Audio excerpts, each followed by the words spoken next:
So today I'll demonstrate on a couple of improvements done in Model Debugger.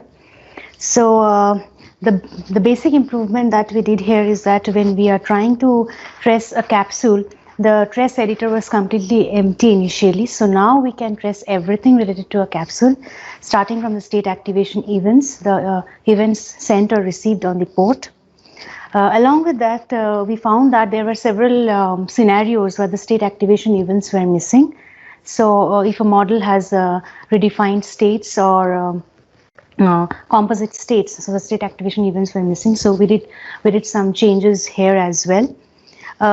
We also introduced a new context menu option, which is named as show or only this instance. So that basically filters everything related to that particular instance, and it helps us to, like the person who is analyzing the trace will help them to find that what all states were activated before an event was passed. So coming to the demo part of it, so we have this TLS inherited model here.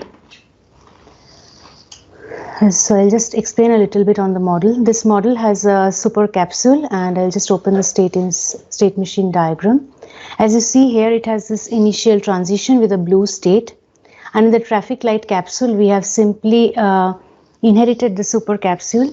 So if you see the state machine diagram of the traffic light, we have the redefined initial state because now it points to the red event, and we have this inherited blue state.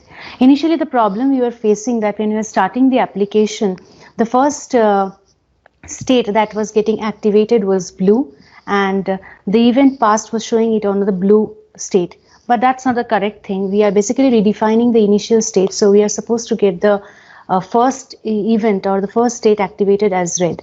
So this is one of the improvement we did here. So I'll start running the application. So debug as a real-time application here.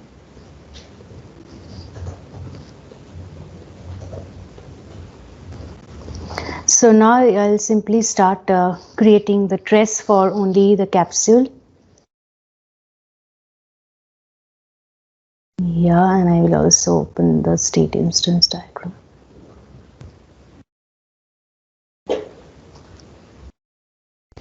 Yeah, so now if I start running this application, as you see, so the red state got activated.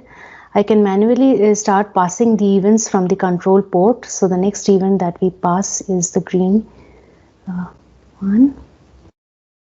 So as you see here, since green is a composite state, it shows both the green and the subgreen in the trace as well as in the state instance diagram. So now the trace is at par with the state instance diagram, which was working correctly before this sprint release. So I'll just go on passing some events manually.